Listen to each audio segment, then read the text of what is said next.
Europe 1. Le grand direct des médias, Jean-Marc Morandini. Et c'est l'un des plus grands succès de France 2 avec 6,5 millions de téléspectateurs en moyenne devant les premières sagas. Apocalypse est un vrai carton après s'être penché sur la Deuxième Guerre mondiale, puis sur Hitler et enfin sur la Première Guerre mondiale. La chaîne propose ce soir, à partir de 20h55, un nouveau numéro de cette série documentaire consacrée cette fois à Staline. Avec nous pour en parler, les deux réalisateurs. Isabelle Clark, bonjour. Bonjour. Merci d'être avec nous. Daniel Costel également, bonjour. Bonjour. Merci à tous les deux. Ce soir, on va voir 3 numéros de Apocalypse, Le Possédé, L'Homme Rouge et Le Maître du Monde. Donc ça va durer assez tard. D'abord, je voudrais savoir comment vous choisissez vos thèmes. Bon, ça se choisit comme ça, comme un accord avec la chaîne. Notre patron dans la chaîne, c'est Fabrice Puchot, qui est un type que nous aimons beaucoup, avec son adjointe Barbara Hurel. Mais je veux dire, bon, c'est venu comme ça. Il y avait Hitler, il y a eu Staline, quoi. Et c'est eux qui vous ont dit d'aller sur Staline, Isabelle ? Ça s'est passé comme ça. Avec Daniel, on a entrepris depuis 2009 une grande fresque. D'ailleurs, il faut saluer le service public parce qu'il nous donne cette belle aventure. Et voilà, c'était une sorte d'évidence. Staline étant le vainqueur du nazisme, il fallait dire qui était-il réellement, parce que personne ne le connaît au fond. On ne sait pas comment est né ce tyran.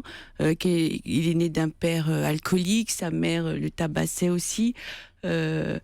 Voilà, donc c'est effectivement d'un seul coup sur quel terreau on a mis au monde un tyran. Vous êtes des profs d'histoire des Français ? Ça vous laisse sans voix. On est des profs d'histoire ? Non. Oui. Oui. Peut-être. Ah, il y en a qui dit oui, un qui dit non. Alors, Isabelle dit non. Mais prof d'histoire, je sais pas, ce qu'on fait, c'est qu'on met beaucoup d'énergie, beaucoup de passion, et c'est peut-être ce qui dérange certains, à transmettre, à passer, à donner le goût de l'histoire, à déclencher une envie de s'intéresser à sa propre. Daniel n'est pas d'accord. Non, mais moi, je suis tout à fait d'accord. Bah, attendez, je ne suis pas d'accord avec Isabelle. Non, on a reçu un mail formidable. Si vous permettez, il y en a 3 lignes, je vais vous le lire. Elle s'appelle Audrey Vidal. Elle a 16 ans. Et elle signe Audrey, 16 ans, passionnée d'histoire grâce à vous. Vous voyez, elle dit « Je souhaiterais simplement vous remercier pour tout. Les apocalypses, Première Guerre mondiale, Hitler et Deuxième Guerre mondiale sont et resteront, je pense, à jamais mes documentaires préférés, me provoquant sans cesse des frissons et parfois m'amenant jusqu'aux larmes. Je ne me lasse pas de les regarder en boucle et en boucle, connaissant presque les commentaires par cœur et écoutant les musiques de la bande-son sans arrêt. » Moi, c'est vrai que j'aime pas beaucoup le prof d'histoire parce qu'au fond, on est avant tout des cinéastes avec Daniel. Et mais on vous dites que vous dérangez. Film. Vous avez dit tout à l'heure, vous dérangez qui ? Certains, écoutez. Le triangle des Bermudes. c'est ainsi que Laurent Gérard appelle, je crois que c'est lui qui appelle la fameuse trilogie des Inrecuptibles de Libération et d'Europe 1. Non, mais on dérange Europe 1, non, pas Europe 1.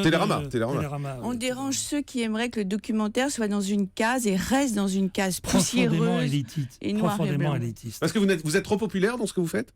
C'est ce qu'on vous reproche ? C'est ce que vous reproche Télérama, Libé. Mais ce qui est marrant, c'est qu'en fait... On ne sait pas ce qu'ils nous reprochent parce qu'ils ne sont pas d'accord entre eux. Il y en a un qui dit il y a trop de bruit et l'autre qui dit... C'est Télérama qui dit il y a énormément de bruit et Le Monde dit ah ben non, pour une fois, ils ont été mesurés. Mais ces critiques, vous en pensez quoi, au fond ? Ça vous touche pas ? Ce qui compte, c'est le nombre de téléspectateurs ? Écoutez... Non, mais ce que je vais dire, peut-être citer un ami de Daniel qui était Piala, qui avait dit au moment de... j'ai un trou. Qui avait dit... De Cannes, oui. Si vous ne m'aimez pas, alors je peux vous dire, si vous ne m'aimez pas, je ne vous aime pas non plus. Voilà. Non, mais bon, ça dérange, mais... Mais disons les choses. Ce qui me dérangerait, c'est de ne pas recevoir un mail comme celui-ci. Parce qu'on ne peut pas construire un succès de ce type sans avoir un public jeune. C'est impossible, vous voyez ? Bon. Et d'autre part, Libération a titré la dernière fois « Tout succès est suspect ». Vous voyez, c'est bien une forme d'esprit Mais le fond du problème, entre nous, on se regarde les yeux dans les yeux, on dit la même chose. Le fond du problème, c'est qu'ils disent ceci, qu'ils disent cela, tant mieux du moment qu'ils disent quelque chose. Je veux dire, notre problème, c'est pas non plus le savoir-faire, c'est le faire savoir. Oui, mais ils vous reprochent, on sait ce qu'ils vous reprochent. Ils vous reprochent les artifices, ils vous reprochent le recadrage de certaines images, etc. C'est tout ça aussi. Non, excusez-moi. Ah non, mais attends, je vais l'agresser là. Non, le recadrage. Mais le recadrage, ils n'ont pas encore compris que la télévision est passée en 16/9. Qu'il faut remplir l'écran. Et qu'il faut remplir l'écran. Non, ce qu'on nous reproche, c'est d'utiliser les outils contemporains Les outils au modernes. service. Voilà, au service. Et hier, on nous a traité de réac, je crois. Mais c'est eux, c'est cette chapelle qui est réac. Pourquoi, d'un seul coup, ne pas donner la possibilité à l'histoire de s'exprimer? Et effectivement, ce qu'on nous reproche, c'est qu'on s'approprie les images pour les montrer.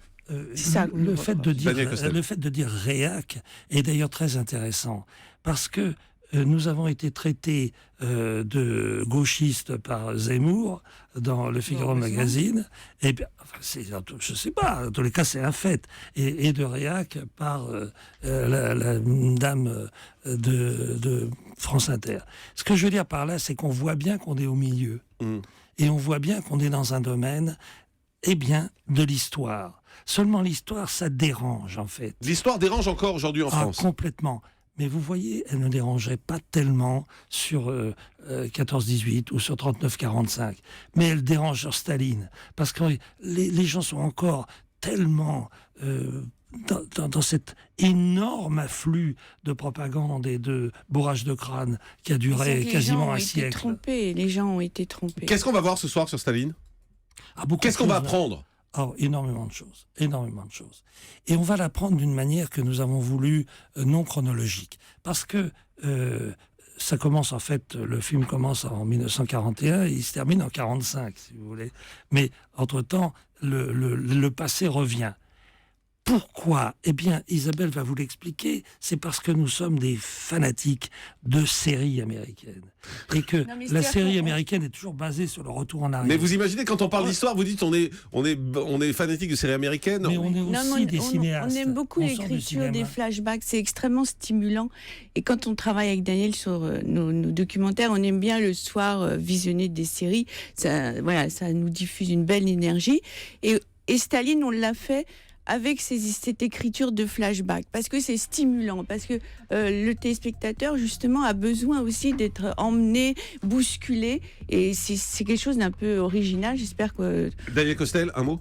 Oui, non, mais alors, comme ils ne sont pas habitués, certains spécialistes, entre guillemets, de l'histoire ancienne, si vous voulez, du côté pédagogique, didactique, etc., donc d'un seul coup, ils se trouvent en présence d'un objet qui plaît à cette jeune fille de 16 ans et qui leur déplaît. Écoutez, non, c'est comme ça qu'il fallait faire, je crois. Très bien, on verra ce soir, on verra ce qu'en pensent les auditeurs. Restez avec nous dans un instant, le dernier mot.